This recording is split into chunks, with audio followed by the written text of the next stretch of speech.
Wow, my bad. I'm sorry, people. I was so excited about coming on. I didn't turn the mic on. I guess I'm doing a Dougie Daily today, huh? Wow. But anyway, here we go. We back. We here. It's Monday, the 18th, 2017. 2017 on a nice overcast day here in the ATL after we went through a blackout yesterday at our airport, you know. So, but it's not blackout over here at the Chief Rockin' House. The mic just off. So we got that straightened out. My bad. Once again, I apologize, you know, for this happening. But anyway, I see we got a lot of people in the house already. Chief been talking for about 10 minutes and didn't turn on his mic. That's how excited I was about getting on today. First and foremost, what I like to address on this ramp is, big up to Andre Ilium and his wife Monica for the nice Christmas toast that they gave Friday night.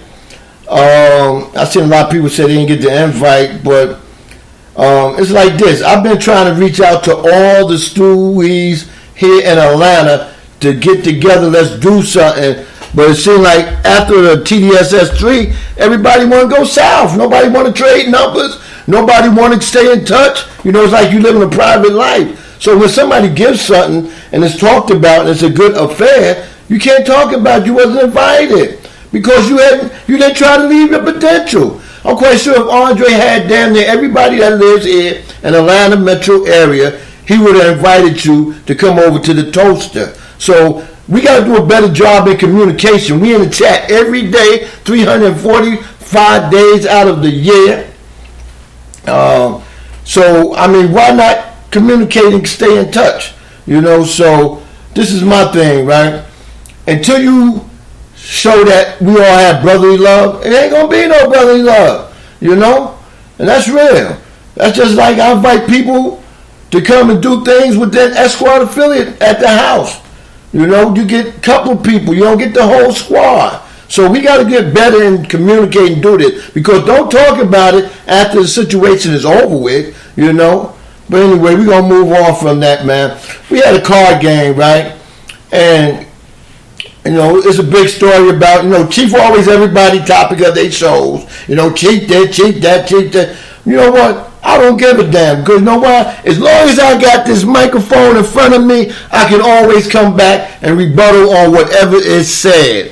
And by the way, the number is 404-618-2119. That's 404-618-2119 if anybody got anything to say, right? But anyway, Mochi talking about Boston. Okay, I'm going to tell you how this card game went. We got a lot of people out here swear they are top spade players. First of all, Chief Rock can play with anybody. I don't have no certain thing about, oh, I need my partner. Or this is what the girl said when she need her partner. I need my partner or this and that. No, it all depends on how the fucking cards go. However the cards is dealt. If you dealt one hand, Andre had to throw in one hand because he didn't have no spades. You know what I'm saying? So it all depends on how the cards is dealt. And then you can always stick a person, and then, you know, you got people sandbagging. You know, one game, the first game I played, the team we played with Ruff Buff and whoever was on his team, I think it was me and Kesey playing together, whoever Ruff had on his team, they had at least 9 sandbag books. So that ain't no good way to play spade. Bid your hand, people. Stop sitting back, don't know how to bid your fucking hand. I bid whatever my partner say, and I'm bidding that. If we fall one short, we try, you know. But if you looked at my scores, we didn't have that many sandbags on our side of the books, you know. So Mochi's, if you happy about that, you bid at 10 books and you got 13. So that means between you and your old lady, y'all don't know how to bid. All right, that's just plain and simple, and this coming from the #1 Chief Rocker, JERSEYVERN, on his Recap Monday show. All right. Let me see. Yeah, man, we got a lot of celebrities in the house. I'm gonna try to go from back. I see Mo Cheese up in here talking about AKA Mr. Boston. Mr. Boston, man, what you talking about? Boston, Minnesota, or Boston, Massachusetts? That's what you talking about? Then we got 334 Bama Boy up in here. We got Sluggo X Squad affiliate up in here. I can't go through your whole title. I see Fly Tie in the house. We got my cousin Shy up in the house. Tiffany Sports in the Hill. What's up, mommy? We got RC from Duluth, Minnesota.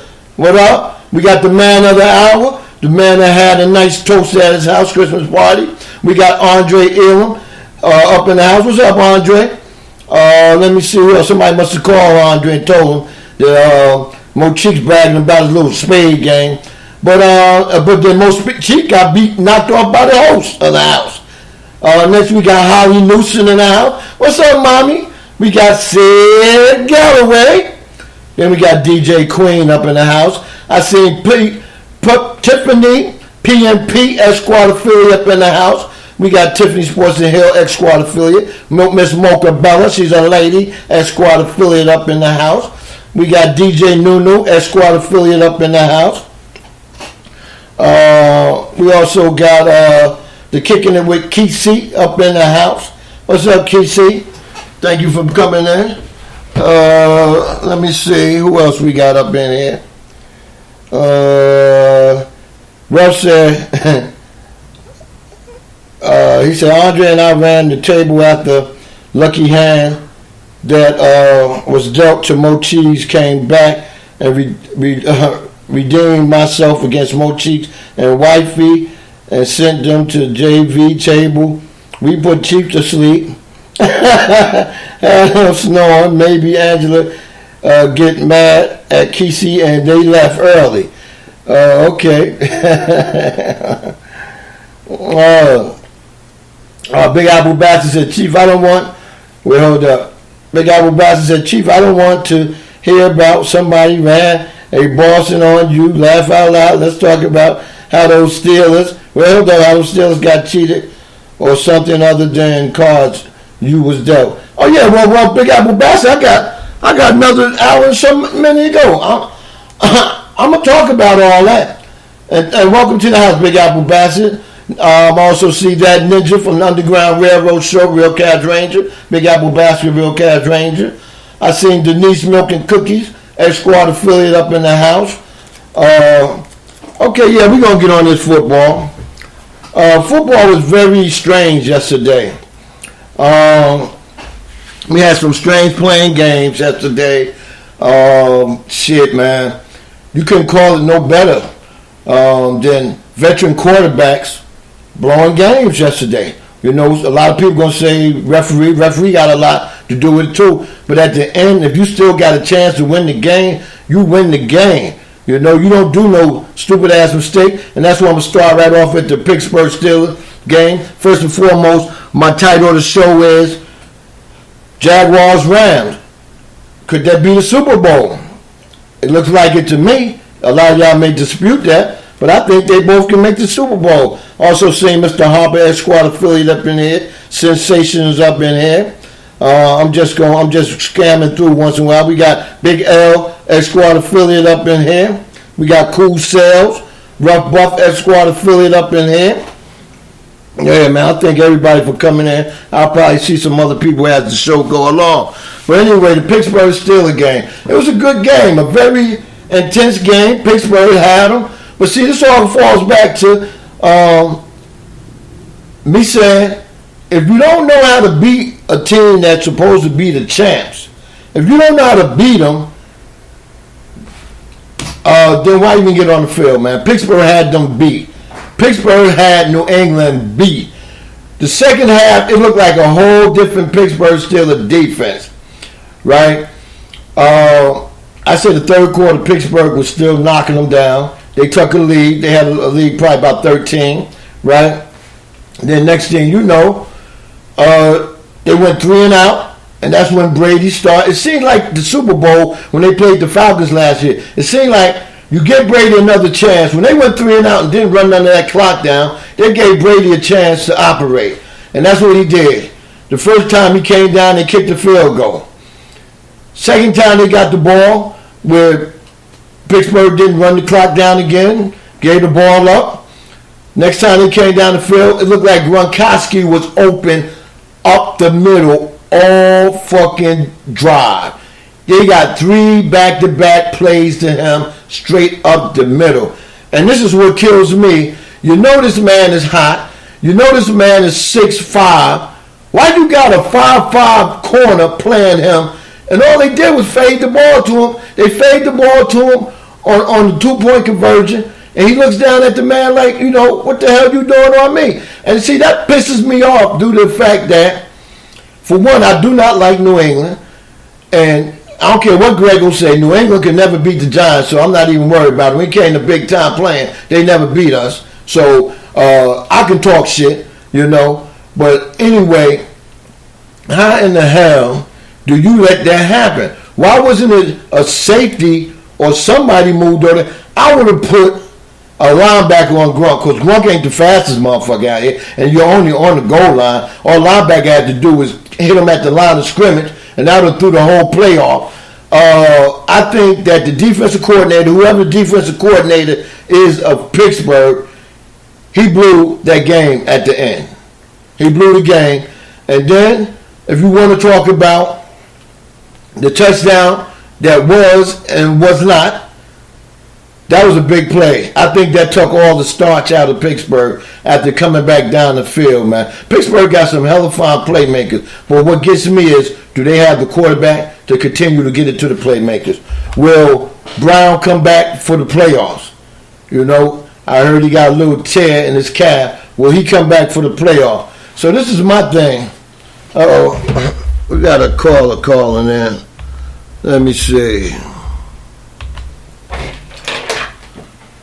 Hold on, caller. Caller, what's your name? What you want to talk about? Where you calling from? What's going on, number one Chief Rocker? This Big Apple Bastard, man. I want to talk about Pittsburgh Steelers and the Patriots.